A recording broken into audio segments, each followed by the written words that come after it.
Welcome back to the Healing Wellness Show, sponsored by Iowa Wellness Center. I'm Dr. Kareem, and today we're talking about something millions of people struggle with every single day, and that's neuropathy.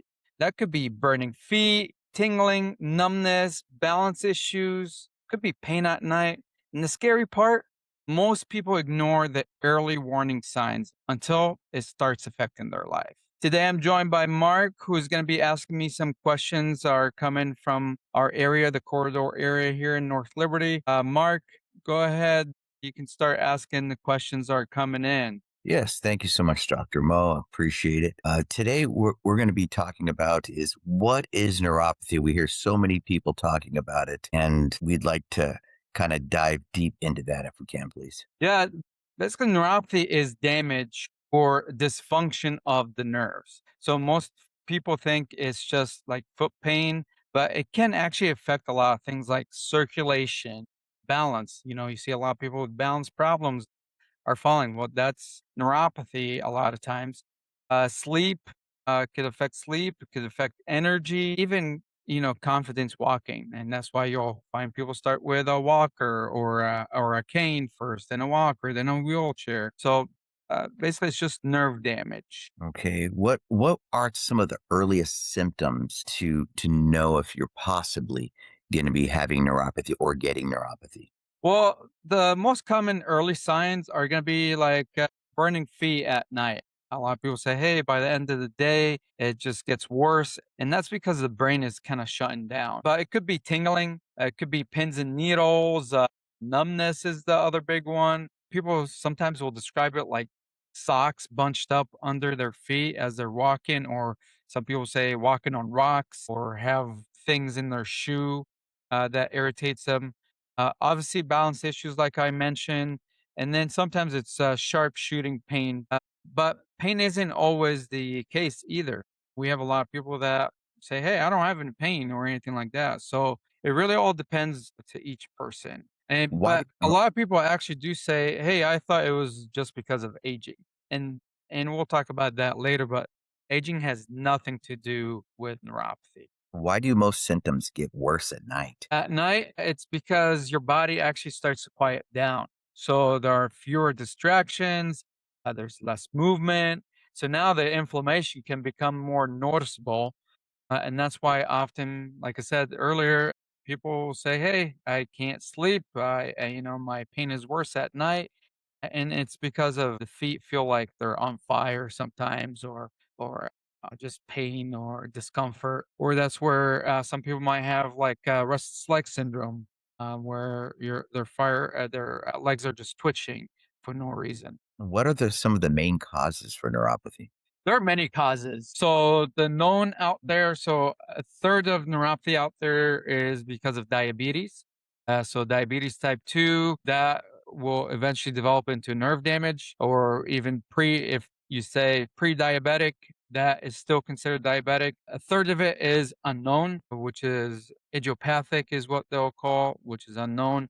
And then a third are some known disease. So it could be autoimmune conditions, could be chemotherapy that would have caused that, Lyme's disease, poor circulation, chronic like back pain, low back pain. So people that will start complaining of back pain that they've had for years, or now it develops into sciatica. Well, these eventually that's decrease in nerve activity. So that's why we'll develop nerve damage. It could be vitamin deficiencies like B vitamins, could be chronic inflammation, which is another big one. And sometimes people are told, hey, everything looks normal while their symptoms continue to get worse. What are people doing wrong? One of the biggest mistakes is waiting too long. Another one is only masking the symptoms, and that could be like using medications. But the waiting too long is basically people just push it like up and just getting a numbness, tingling, and then usually it's 2, 3 years down the road now they want to do something about it. But many people are prescribed these medications that actually decrease nerve activity, so it's causing more nerve damage in the long run. And that's why when we start to see them, they're severe because they've been masking the nerve activity, been masking the symptoms, and then eventually those medications don't work, and that's why you'll see them up the dose as their symptoms start to get worse again. So all these are just temporary. They don't address why the nerves are struggling. Can neuropathy improve? In many cases, yes, especially when caught early. The key is identifying the root cause and improving the nerve health. And it's not just the nerve health, it's also circulation, decreasing inflammation, and getting that function again. So the hardest part for many patients is it's just the pain and it's losing independence, being scared to walk, feeling unstable, avoiding vacations or social events. Like, I get a lot of people saying, "Hey, I can't go to my grandkids' baseball or softball game because I can't walk on uneven terrain, or I can't go up the stairs, or I can't walk long distances." So things like that start to really hurt for these patients, and it really hurts them bad and emotionally as well. Yes, doctor. Are there any testimonials that you can share? Because I know there are many people out there that have given up.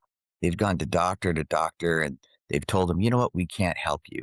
You're just getting older, and you're going to have to live with it. What can you say to those people that have basically said, you know what, I'm giving up, and it's just all the doctors are the same, and maybe share some testimonials of people that have given up before, and now they're like, wow, they're feeling better. They're able to go on that vacation with their family. They're able to live life again, at least close to the fullest. Yeah, I mean, we've got hundreds of testimonials. You can find our testimonials on YouTube channel, but I mean, just the story that sticks out that I talk about all the time. We've had an older lady. She lets us share her story. Her name is Wanda. Wanda, when she first came in, she was actually using a walker. She can barely even walk from the parking lot. She had to stop and rest for a bit. But Wanda, when I tested her, she had 98% nerve damage on the bottom of the foot.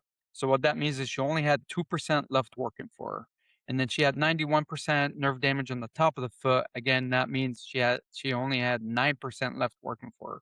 So she was one of those severe cases where I told her, "Hey, I don't know if we can do much for the feet."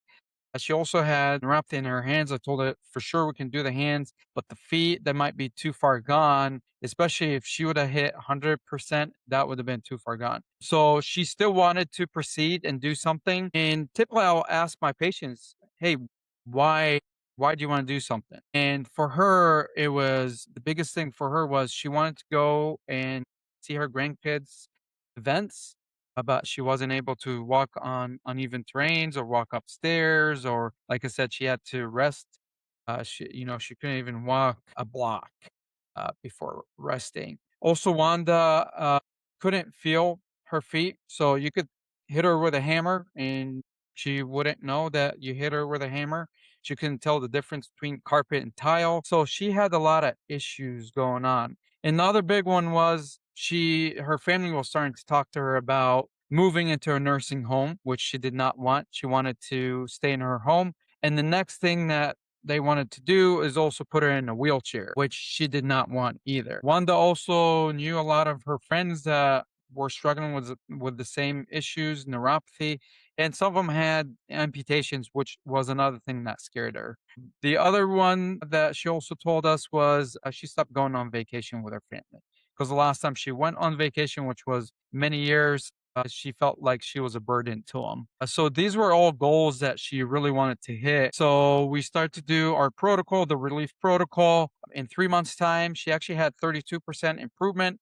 And then in 9 months' time, she had 72%. She went from a walker to using a cane to at the 9 month picture and testimonial video that she made for us, she did not have any of that. Also, she reported that she was able to go to events and did go on a couple vacations with her family. So that is a great success story that just lets you know that yes, nerves are cells. We can repair nerves. Wanda did go to multiple doctors. She went to neurosurgeons. She went to neuropathy specialists. She went to regular MDs. All of them basically put her on medications. She was actually on very high gabapentin. She was on 2,600 milligrams, which is the highest dose you can be, and she was on there for many years, which that does cause nerve damage over time. So we did get her off of a lot of her meds because when she came in, she was on 20 plus meds. By 9 months, she was only on 3 meds. So, yeah, I mean, that was a life changing moment for her. And we were able to save her life and have her continue living life and creating memories with her family. Thank you for joining us on the Healing Wellness Show, proudly sponsored by Iowa Wellness Center, where our mission is to help people take their health back naturally and live the life they deserve. If today's episode gave you hope, answers, or helped you understand what you or a loved one may be going through, make sure to subscribe, follow, and share this episode with someone who needs to hear it. You never know whose life could be changed because of one piece of information. And remember, healing starts with understanding the why behind your symptoms. That's why at Iowa Wellness Center, we actually focus on the entire person as a whole. And that's through our relief protocol by addressing the nerve health, circulation, oxygenation, inflammation, and metabolic function to help people regain their quality of life. I'm Dr. Kareem, reminding you your body was designed to heal, but healing happens best when your body is given the right environment to function. Stay hopeful, stay proactive, and stay tuned because the next episode of the Healing Wellness Show could be the one that changes everything. See you guys on the next episode.